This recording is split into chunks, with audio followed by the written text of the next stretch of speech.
কেউ এশা এবং তারাবির নামাজ আদায় করলো, এরপর দেখা গেল যে কোনো কারণবশত তার এশার নামাজ ভঙ্গ হয়ে গেছে বা এশার নামাজ ফাসিদ হয়ে গেছে, তাহলে তার তারাবির নামাজ হবে কিনা, এই বিষয়টা একটু আপনাদের সাথে শেয়ার করবো ইনশাআল্লাহ।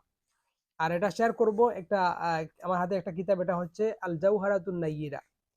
এ বিষয়ে যদি আমরা এখানে দেখি তাহলে দেখা যায় যে এখানে উল্লেখ করা হয়েছে যে ওয়ালাউ সাল্লাল ইশা বি ইমামিন ওয়া সাল্লাত তারাউইহ বি ইমামিন আখার, হ্যাঁ, সুম্মা আলিমা আন্নাল ইমাম আল ইশা কানা আলা গায়রি উদুইন ফাইন্নাহু ইউঈদুল ইশা, হ্যাঁ, ওয়াত তারাউইহ। অর্থাৎ এখানে উল্লেখ করা হয়েছে কেউ যদি এশার নামাজ এক ইমামের পিছনে পড়ে, এরপর অন্য ইমামের পিছনে তারাবির নামাজ পড়ে, এরপর সে জানতে পারে যে তার এশার নামাজটা কি হয়েছে, হয় নাই, ফাসিদ হয়ে গেছে বা অজু ছাড়া পড়া হয়েছে, তাহলে ফাইন্নাহু ইউঈদুল ইশা ওয়াত তারাউই, তাহলে সে নতুন করে আবার এশার নামাজ পড়বে এবং তারাবির নামাজ পড়বে।